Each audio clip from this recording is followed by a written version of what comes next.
Assalamualaikum and welcome. So in this video I'm going to share the recipe of a cold coffee. It's very delicious and easy.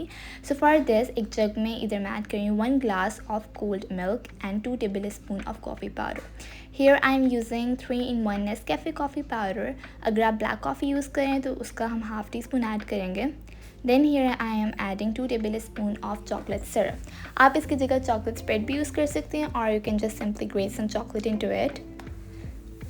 Then 1 teaspoon of sugar and a scoop of vanilla ice cream and that's it. सिर्फ हमें इतने से ingredients चाहिए होंगे इसको बनाने के लिए. अब हम इसको कवर करके ब्लेंड कर देंगे until ये अच्छे से स्मूथ हो. ओके सो नाउ आपने जिस भी ग्लास में इसको पोर करना है उसको हम अच्छे से पहले डेकोरेट कर लेंगे विद चॉकलेट से मैं इसको कोट कर रही हूँ वो जस्ट चॉकलेट सिरप और यू कैन जस्ट सिंपली आप ऐसे डाल दें कॉफ़ी अंदर. इसको हम अच्छे से ऐड कर देंगे अंदर. Look at it, it's very creamy and smooth.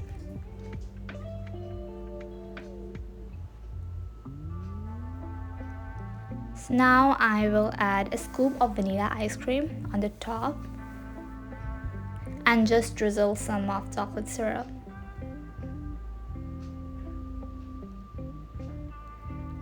So it is ready now.